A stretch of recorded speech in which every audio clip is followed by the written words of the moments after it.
하나님의 도우심과 백성들의 헌신, 또 혹은 성도들의 헌신, 이런 제목으로 함께 일을 나누고자 합니다. 우리가 하나님의 섭리를 우리는 고백하며 살아갑니다. 모든 것이 합력하여 선을 이루심을 우리는 인정하고 있습니다. 만세전에 작정하신 대로 하나님께서 그 경륜에 따라서 일을 이루어 가심을 우리는 잘 알고 있습니다. 사람이 계획한다 할지라도 그 일을 이루시는 분은 하나님이시다라는 사실을 이제 고백합니다. 우리는 이렇게 하나님의 섭리를 이제 인정하는 것입니다. 근데 하나님의 섭리를 인정한다고 하면서 우리가 자신의 일을 등한시한다면 이것은 매우 잘못된 그러한 신앙입니다. 믿음이 없거나 잘못된 배움 때문에 나타나는 것입니다. 모든 것도 하나님이 알아서 하시는데 내가 할 게 무엇이 있겠는가? 어차피 하나님께서 들어주실 것인지, 어차피 하나님께서 행하실 것인데 내가 기도해서 무엇하나, 이렇게 생각하는 건 믿음이 없거나 혹은 믿음이 잘못되었거나 믿음이 적거나 라는 모습을 가지고 있다고 할 수 있습니다. 하나님의 섭리는 우리의 열심과 헌신을 매우 중요하게 여깁니다. 그러므로 우리가 참된 신앙을 가지고 있다고 한다면 누구보다 자신의 일에 열심을 다하여 살아갑니다. 그러니까 정말로 하나님의 섭리를 믿는 사람은 열심을 다하여 자신에게 맡겨진 일을 감당하는 것입니다. 그게 진정으로 하나님의 섭리를 믿는 자의 자세입니다. 이스라엘의 예루살렘의 성벽을 재건하는 과정 속에서 하나님은 이 진리를 분명하게 가르쳐 주셨습니다. 무너진 예루살렘 성벽을 재건하는 모든 일 가운데서 하나님의 섭리, 하나님의 도우심과 백성들의 헌신, 성도들의 헌신이 어떻게 융화되어져 있는지를 우리에게 잘 말씀해 주고 있습니다. 느헤미야라고 하는 탁월한 지도자를 소유한 이스라엘은 행복한 민족입니다. 정말 좋은 지도자를 만난다는 것은 정말 행복합니다. 왜 그렇죠? 그 좋은 지도자로 말미암아 백성들이 행복을 누리기 때문입니다. 평안한 삶을 살 수 있기 때문입니다. 걱정하지 않기 때문입니다. 그래서 정말 좋은 지도자를 만나는 백성은 복 있는 것입니다. 마찬가지죠. 성도가 좋은 목사 만나는 게 복이다라고 할 수 있습니다. 그런 측면에서 참 두렵고 떨림으로 항상 서는 것입니다. 동일하게 또 지도자는 좋은 그 백성을 만나는 것 정말 행복한 거죠. 이 두 가지가 잘 맞아야 되지만 그러나 우선순위는 항상 좋은 지도자가 세워지는 것, 그처럼 행복한 것이 없는 것입니다. 느헤미야는 무너진 성벽을 재건하기 위하여 바벨론에 있는 바벨론, 물론 지금 바벨론 제국이 아닙니다. 바벨론에는 바사 제국이죠. 바벨론에 있는 그 페르시아 제국의 어떤 고위공직을 포기하고 이스라엘의 폐허 속으로 이제 왔습니다. 그리고 성벽을 재건합니다. 하지만 성벽 재건은 생각 밖으로 쉽지 않았습니다. 외적인 방해가 있었고 내적인 문제가 장애물이 되어서 성벽을 재건하는 일이 쉽게 이루어지지 않았습니다. 더군다나 이스라엘 주변에 있는 사람들은 이스라엘이 재건되는 것을 결코 좋아하지 않았습니다. 이 권력의 균형추가 또 무너지는 건 아닌가, 지금까지 내가 누렸던 그 기득권을 또 빼앗기는 건 아닌가, 여러 가지 생각들이 있기 때문에 무너진 예루살렘 성벽이 재건되는 건 결코 그들에게 좋은 소식이 아니었습니다. 그래서 성벽을 재건할 때부터, 시작하기 전부터 사실은 그들은 방해하였고, 시작할 때도 방해하였고, 과정 가운데서도 협박과 조롱과 또 내부 분열을 시도함으로써 온갖 방해를 하였습니다. 협박과 조롱뿐만 아니라 또 내부적으로 유대 백성들 안에서 분열을 조장해서 두려움을 갖게 하여서 그들 스스로가 성벽을 재건하는 일을 포기하게끔 하는 그런 전략을 이제 사용하였던 것입니다. 그러니까 이런 모든 것들이 예루살렘 성벽을 다시 쌓는, 이 재건하는 일에 아주 큰 걸림돌이 되었던 것입니다. 하지만 탁월한 지도자인 느헤미야는 하나님이 베풀어 주시는 지혜로 모든 위기를 이기고 성벽을 재건합니다. 설마 성벽이 재건될까 생각하였던 이방인들도 깜짝 놀라는 그런 과정을 보게 됩니다. 저 무너진 성벽이 과연 재건될 수 있을까? 왜냐하면 주변에 자재들도 그렇게 좋지 않았기 때문에 과연 저게 성벽이 재건될 수 있을까? 이런 의심과 또 우리가 이렇게 방해를 하는데 성벽이 재건될 수는 없다. 이런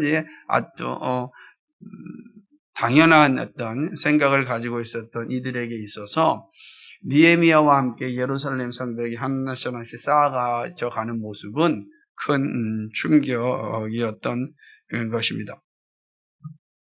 그래서 그들은 더 강하게 압박하였고 또 결코 완성되지 못하도록 이들은 실제적인 준비를 하였습니다. 이제 말 갖고는 안 되니까 실제적으로 우리가 쳐들어가서 저 성벽을 무너뜨리자라고 하는 계획을 가졌던 것입니다. 이 모든 생각을 느헤미야가 정확히 파악하였습니다. 그래서 더욱더 잘 준비를 하였던 것이죠. 오늘 성경을 보게 되면 느헤미야의 이런 행동에 대하여서 어떻게 기록하고 있냐면 하나님은 대적하는 이들의 꾀를 패하셨다 이렇게 표현하고 있어요. 그러니까 느헤미야에게 하나님께서 뭘 주셨죠? 지혜를 주신 거죠. 근데 느헤미야는 오늘 느헤미야에서는 뭐라고 얘기하죠? 하나님께서 적들의 꾀를 패하게 하셨다 이렇게 하는 거예요. 적들을 물리친 건 누구예요? 느헤미야예요. 근데 느헤미야서의 고백이 뭡니까? 하나님께서 대적들의 꾀를 패하셨다. 이 말은 하나님께서 느헤미야에게 지혜를 주셔서 그 지혜를 가지고 적들의 생각을 다 이겼다. 이런 의미인 것입니다. 그가 대적들은 실제적으로 예루살렘 성벽 쌓는 것을 막으려고 하였지만 결코 성공할 수가 없었습니다. 하나님께서 다 막으셨기 때문에 그런 것입니다. 느헤미야는 하나님의 도우심을 잘 알고 있었습니다. 그래서 더욱더 힘을 냅니다. 이제 하나님께서 지혜를 주셔서 대적들의 이 계획을 다 막으심을 알고 난 이후에 느헤미야는 이제 백성들과 함께 더 적극적으로 성을 쌓는 일에 매진을 합니다. 그들은 예루살렘으로 이제 옵니다. 그리고 예루살렘 성 안으로 모든 백성들이 다 모이게 되는 것입니다. 이렇게 모이게 되는 이유를 이제 본문을 보면 자세히 알 수가 있는 것입니다. 예루살렘 성을 재건하기 위하여서 성 안에 모여 있는 백성들에게 느헤미야는 두 가지를 준비시킵니다. 사람들의 절반은 일하고 절반은 병기와 갑옷을 입고 지키게 합니다. 그러니까 절반은 뭐야? 일하고 절반은 이제 군인으로서의 역할을 하게 하는 겁니다. 두 가지가 분명한 거죠. 그러니까 이전에는 전부 다 성벽을 쌓는데 다 투입되었다고 한다면 이제는 대적들의 생각을 알았기 때문에 절반은 일하게 하고 절반은 지키게 하는 군인으로서의 역할, 방어하는 역할을 이제 하게 하는 것입니다. 뿐만 아니라 일하는 사람들에게는 또 두 가지 모습을 가지고 있는데 한 손으로는 일하고 한 손으로는 칼을 가지고 있습니다. 병기를 가지고 있습니다. 그러니까 일을 하는데 한 손에는 뭐가 있어요? 칼이 있는 거예요. 언제든지 적군이 들어오면 적군과 싸워서 대비할 수 있도록 한 손으로는 일을 하면서 한 손에는 칼을 가지고 있었다라고 하는 것입니다. 건축하는 자는 각각 허리에 칼을 찼습니다. 그러니까 허리에 차는 거죠. 여기 나르는 자도 마찬가지예요. 다 일하는 사람들도 한 손으로는 일하고 한 손은 나르지만 그러나 허리에는 칼이 있었다라고 하는 거죠. 그리고 나팔을 부는 사람들, 이 나팔수들, 우리가 파수꾼이죠. 이 나팔을 부는 파수꾼은 누구 옆에 오게 있게 하였냐면 느헤미야 옆에 있게 하였습니다. 그래서 무슨 일이 생기면 느헤미야가 즉각적으로 나팔을 불게 하고 나팔을 불면 일하는 모든 백성들이 멈추고 전부 다 느헤미야에게로 와서 느헤미야와 함께 대적들을 방어하게, 적들과 싸울 준비를 하게 하는 것입니다. 느헤미야는 성벽을 재건하는 일에 있어서 지역이 넓기 때문에, 왜냐하면 우리가 지난번 그림에서 보았듯이 매우 긴 거리에서 일을 하니까 멀리 떨어져 있으면 사실은 되게 어려운 상황이 처해 있을 때 즉각적으로 가서 도울 수가 없었던 것입니다. 그렇기 때문에 나팔수를 옆에 놓고 망대에서 저 먼 거리에서 어디에서나 적들이 쳐들어온 걸 보게 되면 나팔을 불거나, 혹은 또 급한 일이 생겼을 때 나팔을 불 수도 있죠. 그러니까 여러 가지 이 지역이 넓기 때문에 느헤미야는 나팔을 부는 사람을 옆에 두었습니다. 매우 지혜로운 거죠. 그러니까 하나하나가 이 느헤미야의 지혜와 지도력을 여실히 볼 수 있는 그런 장면이다. 작은 것 하나에도 세심하게 반응을 하였던 것이죠. 그래서 성벽을 건축하는 일에 조금이라도 방해가 되는 것이 있다고 한다면 즉각적으로 그 문제를 해결할 수 있게 하였습니다. 나팔을 불며 모든 백성이 이제 느헤미야에게로 모이도록 명령하죠. 그러면서 이야기합니다. 하나님께서 우리를 위하여 싸울 것이니까 걱정하지 말라라고 이야기해요. 하나님께서 우리를 위하여 싸울 것이다. 그죠? 그러니까 너희들 안심하라 라고 하는 겁니다. 그러니까 성벽을 쌓는 일에 열심을 내고 있는 백성들에게 안심하라고 하고, 또 마음의 격려를 주는 줄, 걱정하지 말라, 두려움 갖지 말고 지금 우리가 하는 일 최선을 다하면 된다, 하나님이 우리를 지켜주신다 라고 하는 이 사인을 뭐를 통해서 보여주는 거예요? 나팔을 통해서 보여준다 라고 하는 것입니다. 성벽을 재건하는 동안 칼과 병기를 가진 사람들은 새벽부터 저녁까지 근무하였습니다. 그러니까 아침부터 시작해서 저녁까지, 해가 질 때까지 이제 근무하였고, 또 나팔 파수꾼은 24시간 이제 근무하는 거예요. 그래서 교대로 근무했겠죠. 그리고 백성들에게는 종들과 함께 다 예루살렘 성 안에서 잘 것을 명령합니다. 다 집이 밖에 있다 할지라도 다 성 안에 들어와서 다 자게 하는 것이죠.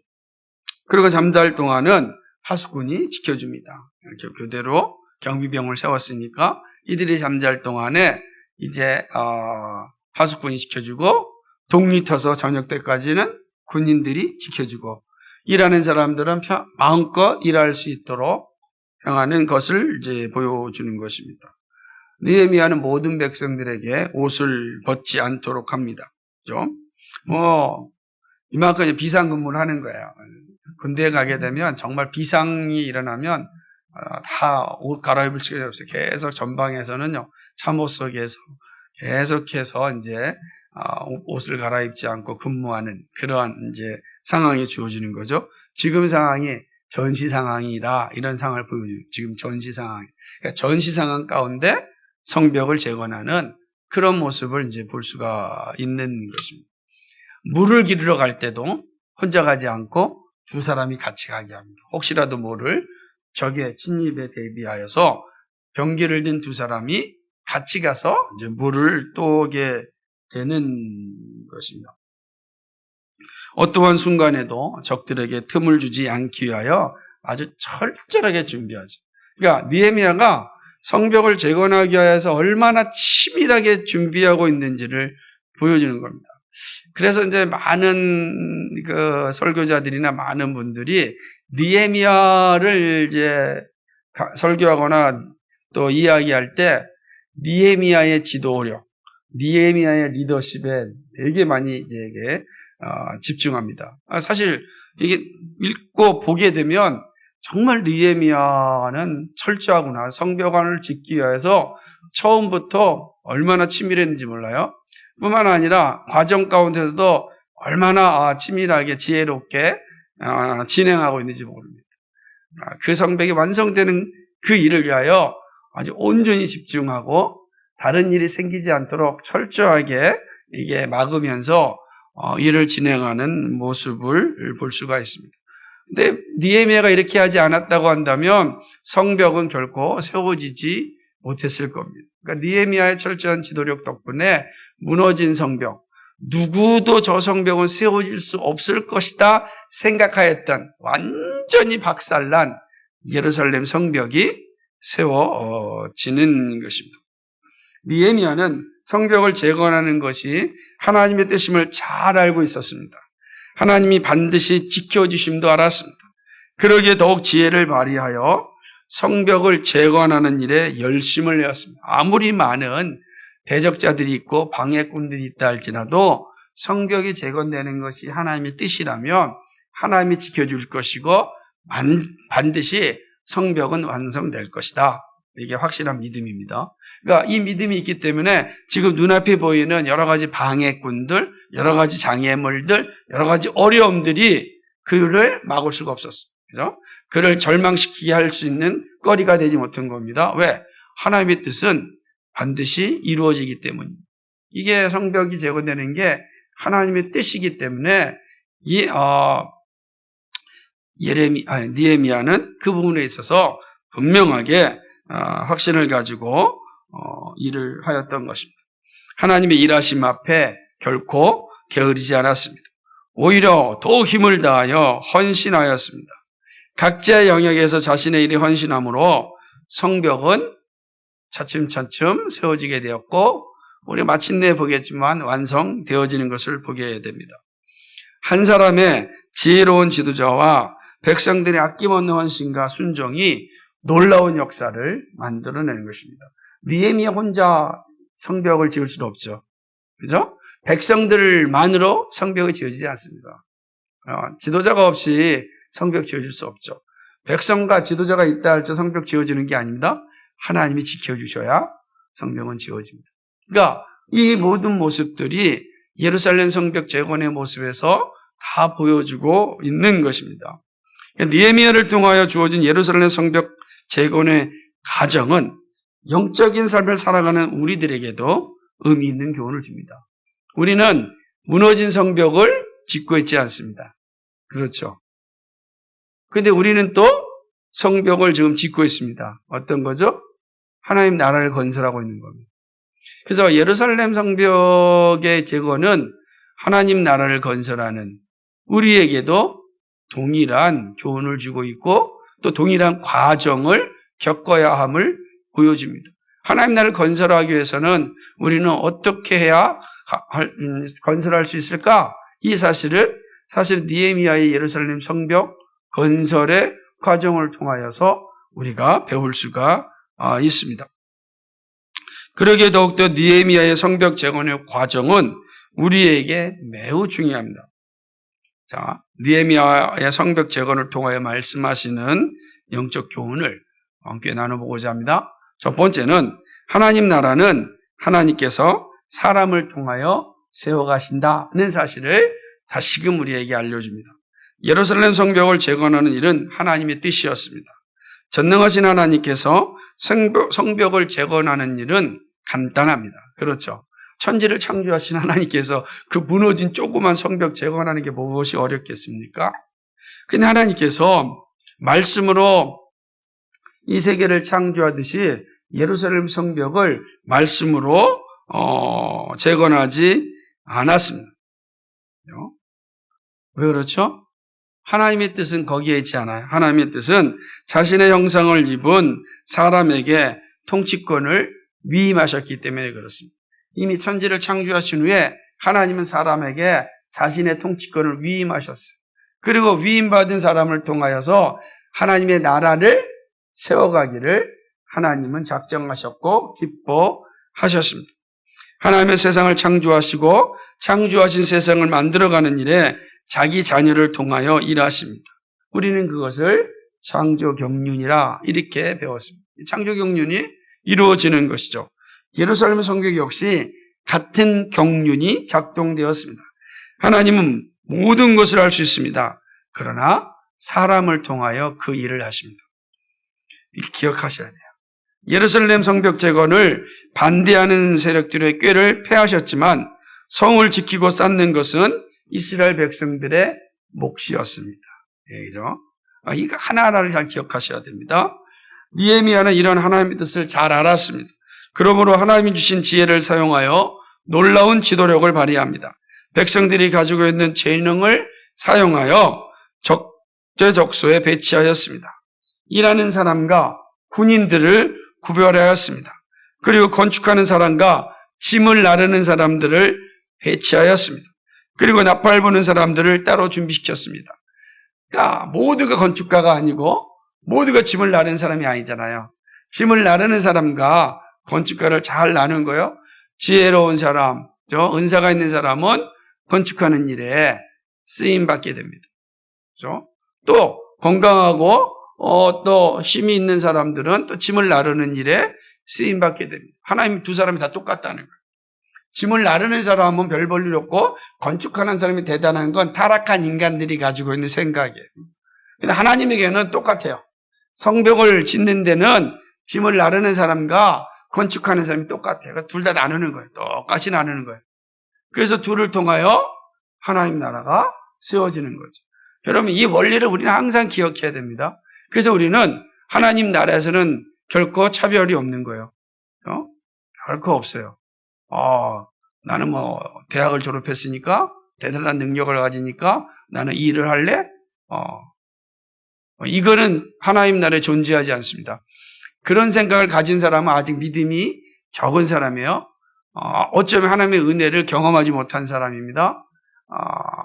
그래서 아직 신앙이 아주 비천한 사람들은 그런 생각을 해요.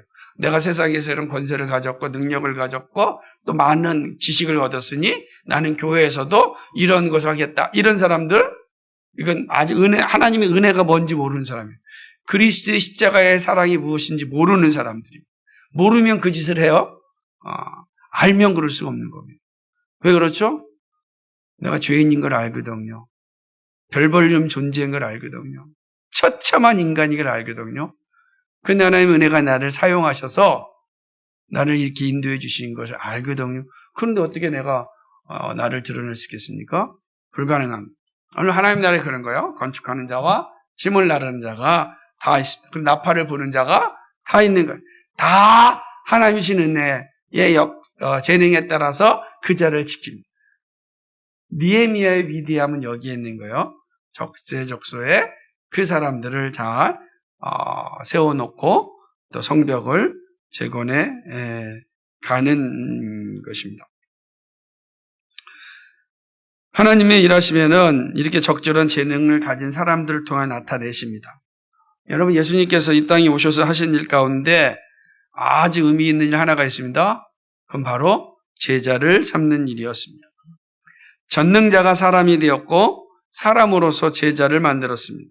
그리고 그 제자를 땅끝까지 보내어 하나님 나라를 건설하게 하셨습니다. 하나님의 나라는 예수님의 제자가 그 제자를 만들었고 그 제자가 또 다른 제자를 만들어서 이루어지고 있습니다. 바울은 이 사실을 디모데후서 2장 1절과 2절에서 고백을 합니다. 내 아들아, 그러므로 너는 그리스도 예수 안에 있는 은혜 가운데서 강하고 또 네가 많은 증인 앞에서 내게 들은 바를 충성된 사람들에게 부탁하라. 그들이 또 다른 사람들을 가르칠 수 있으리라. 아멘. 그죠? 바울이 디모데가 충성된 사람에게 충성된 사람이 다른 사람들에게 그리스도께서 제자를 삼고 제자가 그 제자를 삼고 그 제자가 그 제자를 삼아서 하나님 나라를 건설하게 하십니다. 하나님 나라는 그리스도께서 선택하시고 부른 제자를 통하여 건설됩니다.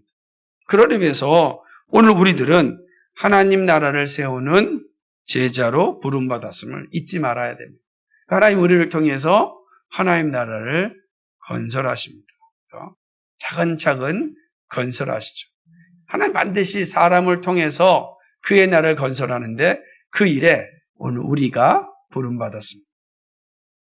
하나님은 지금 우리를 통해서 하나님 나라를 건설하십니다. 우리가 가진 재능, 적재적소에 있는 재능을 통해서 우리를 하나님 나라를 건설하는 일꾼으로 도구로 삼으셨습니다. 얼마나 감사합니까? 그러니까 우리가 가진 재능은 뭐예요? 하나님 나라를 건설하는 도구일 뿐이에요. 그게 자랑이 아니라고요. 그죠? 그게 뭐 권세가 아니에요. 그게 무슨 교만의 도구가 아닙니다. 그거는 하나님 나라를 위하여 적재수 필요한 어떤 사람은 건축가가 되고 어떤 짐을 나는 사람이 되듯이 다 그 영역 안에 있는 것입니다. 그래서 제가 자주 말씀드리지만 세상에서 성공한 사람은 남들보다 2배, 3배 이상 기도해야 됩니다. 그래야 교만의 자리에 서지 않습니다. 그러지 않으면 반드시 지옥 형벌을 받게 돼요. 반드시 그 자리에 서야 됩니다. 그래서 정말로 잘 나간다고 생각한다면 더 많이 기도하고 더 많이 무릎 꿇고 더 많이 겸손의 훈련을 쌓아야 됩니다. 그래야 더 큰 영광을 하나님께서 끊임없이 공급하여 주십니다. 이 사실을 잊지 말아야 됩니다. 두 번째로는 하나님 나라를 세우기 위하여 영적으로 깨어 준비되어야 합니다. 나라는 주인이 있습니다. 백성이 있습니다. 다스림이 있습니다. 그러기에 누구의 다스림을 받느냐가 정말 중요합니다. 주인이 사악하고 거짓되었다면 그들의 백성들 역시 사악하고 거짓된 삶을 심각하게 생각지 않을 것입니다. 그러니까 사악한 주인이 있기 때문에 모든 종들이 다 사악하다 그럴 수는 없어요. 그죠? 윗물이 더럽다고 아랫물이 다 더러운 건 아니에요. 근데 문제는 뭐냐면 윗물이 더러우면 아랫물이 더러워지는 거에 대하여 심각하게 생각하지 않습니다. 사악하고 거짓된 지도자가 있으면 그렇게 되는 것입니다. 되게 중요하죠. 여러분 생각해 보세요. 목사가 불법을 아주 그냥 밥 먹듯이 행한다고 한다면 여러분 생각합니다. 우리 목사님도 불법을 행하는데 내가 조금 불법 행한다고 뭐 문제가 되겠어? 이런 생각을 갖는 거예요. 그러니까 이게 되게 중요하니까 지도자가 어떤 사람이냐에 따라서 그 밑에 있는 백성들의 삶의 모습도 아주 달라질 수 있다라는 것을 보여줍니다. 그래서 누구의 다스림을 받느냐는 정말 중요한 것입니다. 우리는요 하나님의 백성입니다. 이 말은 하나님의 다스림을 받는 사람이란 의미입니다. 그런데 현실을 보면 모두가 다 하나님의 다스림을 받지 않습니다. 그죠? 그것은 공중 권세 잡은 마귀가 하나님을 반역하였기 때문입니다. 이 땅은 하나님의 나라인데 모든 사람이 하나님의 다스림을 받고 있지 않아요. 그거는 하나님을 반역한 이 마귀가 이 세상 가운데서 활약하고 있기 때문에 그런 것입니다. 사단은 하나님을 대적하고 자신이 다스리는 자가 되기를 원합니다. 그래서 끊임없는 영적인 공격을 하고 있습니다.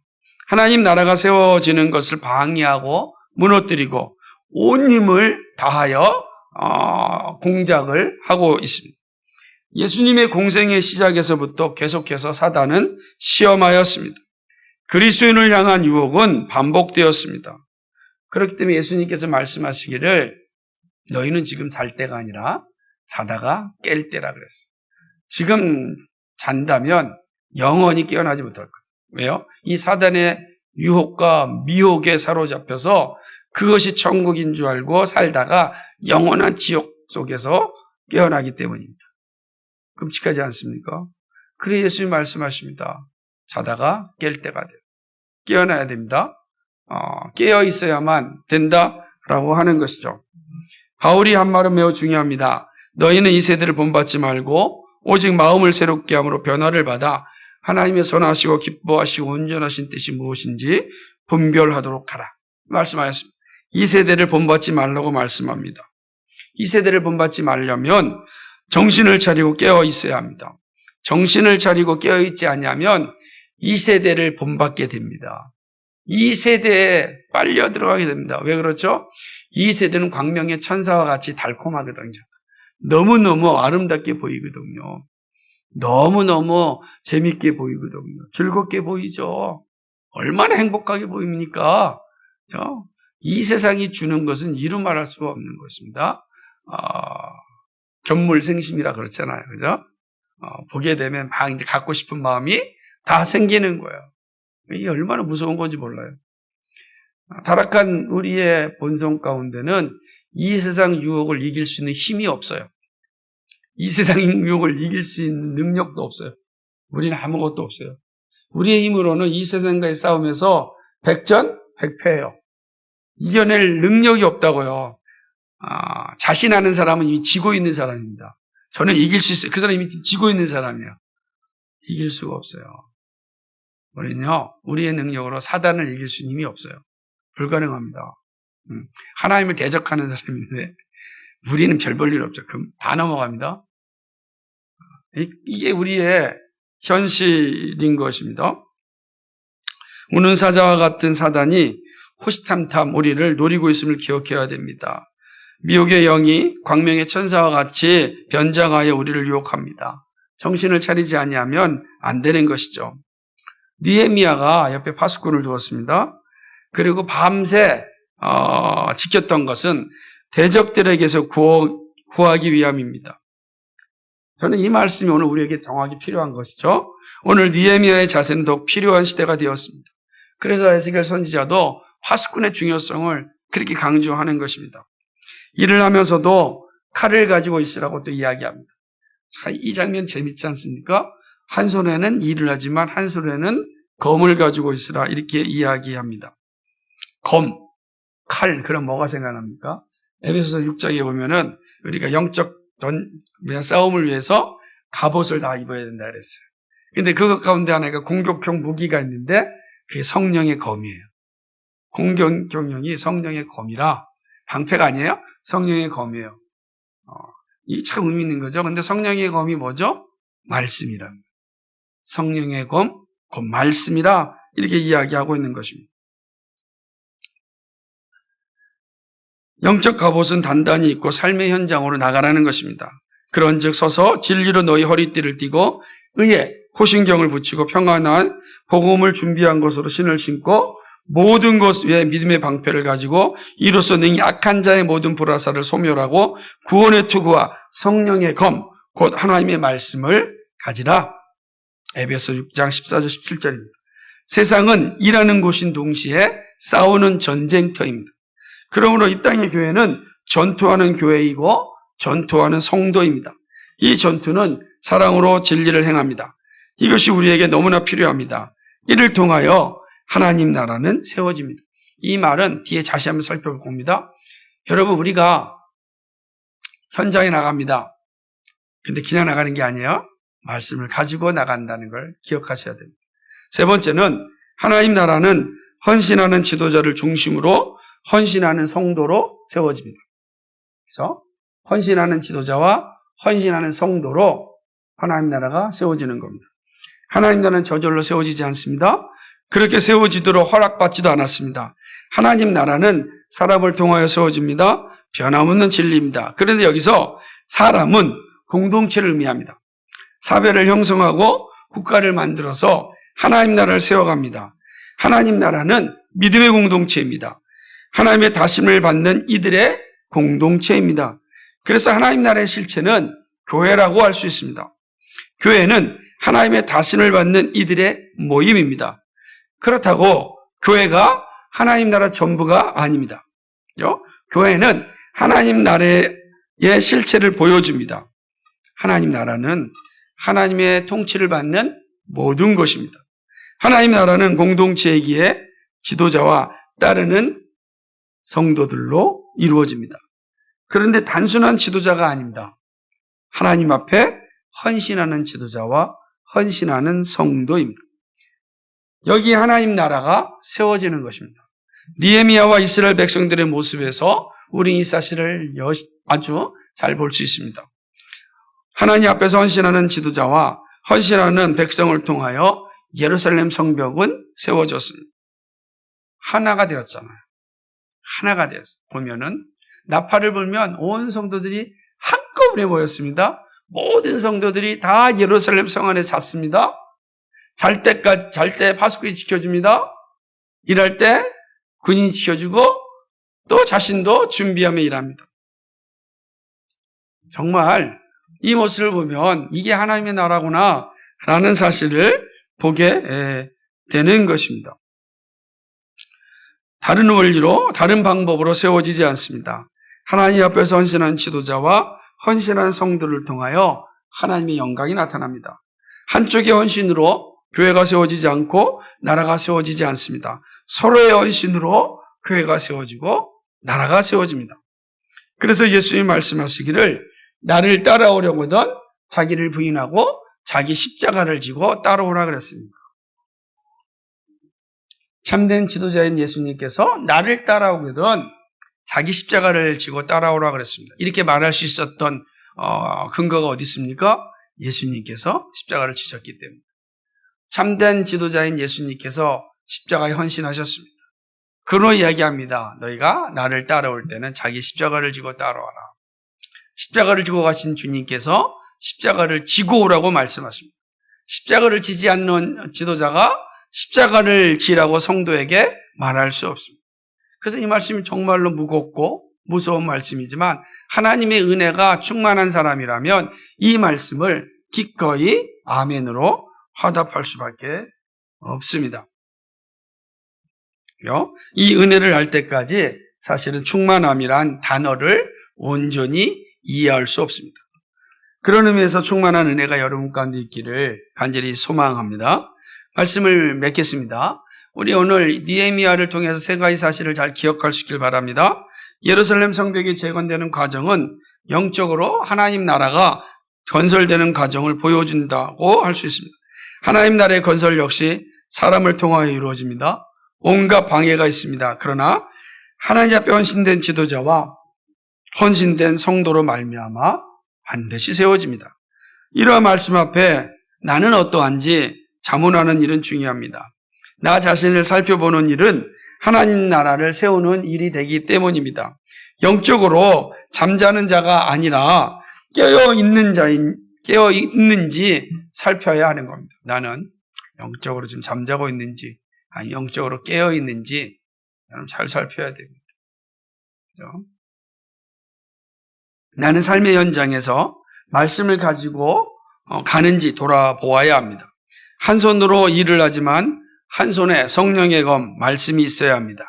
말씀을 집에 놓으면 안 됩니다.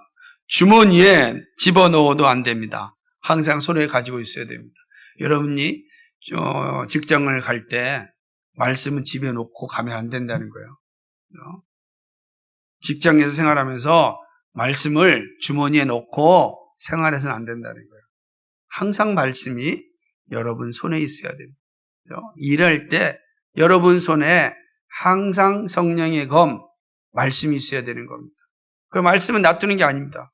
여러분 잘 보시면 여러분이 혹시 집에 성경책이 또 한 권 있다고 저는 생각합니다. 그래서 이 예배당에다가 여러분 성경책 두고 또 집에 가서 집에 있는 성경책 보고 교회에서는 교회에 있는 성경책 본다고 생각합니다. 그런데 혹 여러분 가운데 집에 성경책이 없는 분은 주일날 성경책 보고 여기 성경책 놔두고 집에 가는 사람은 어떤 사람이겠습니까? 끔찍한 일입니다. 집에서 일어나는 영적인 전쟁에 대처할 능력이 없는 사람이에요. 대처할 능력이 없어요. 마찬가지로 여러분이 직장을 가거나 학교를 가거나 여러분이 어디를 간다 할지라도 성경이 없으면 여러분은 영적인 전쟁에서 결코 이겨낼 수가 없는 것입니다. 순간순간 하나님의 말씀이 내 손에 있어야 돼요. 그래서 그 말씀으로 여러분의 삶을 이겨야 되는 겁니다. 말씀이 여러분의 피와 살이 되어서 항상 같이 가야 될 때 같이 가야 됩니다. 그래야 영적 전쟁터에서 이겨낼 수가 있는 것입니다. 삶의 현장에 말씀을 가지고 가는 그런 자세가 여러분께 분명히 있기를 소망합니다. 그리고 순간마다 서로의 도움을 구해야 합니다. 기도하는 일은 너무 중요합니다. 특별히 목사와 장로를 가까이 해야 합니다. 가까이 하는데 같이 살자는 게 아니죠. 기도를 부탁하고 영적 진리를 질문하고 삶의 문제를 함께 기도할 수 있어야 됩니다. 항상 목사를 만나면 기도 부탁하고 목사를 만나면 질문하고 싶고 이런 자세가 있어야 돼요. 목사를 만나도 멀뚱멀뚱 보고 저 사람이 나랑 무슨 관계가 있나 이렇게 자세를 가지면 참 불쌍한 사람이 되는 거예요. 왜냐하면 하나님께서 목사와 장로를 보내신 이유가 뭐죠? 성도를 온전케 하기 위해서. 성도를 온전케 하기 위해서 하나님께서 목사와 직분자를 세웠는데 내가 온전케 되는 일은 바로 직분자를 통하여서 직분자 가까이 하고 직분자의 기도를 부탁하고 직분자에게 질문을 통하여서 내 영혼이 성장하는 겁니다. 성장하는 거예요. 이게 되게 중요한 것입니다. 목사는 항상 파수꾼으로 존재합니다. 언제든지 함께 질문할 수 있습니다. 오늘도 일을 하는데 우리 석현 형제가 포스트 모더니즘과 포스트 모더니즘의 차이에 대해서 질문을 했어요. 얼마나 멋집니까? 그런 질문. 궁금한 것을 멈추면 안 돼요. 항상 질문해야 됩니다. 그러니까 목사는 늘 공부하는 사람이 돼야 되는 거죠.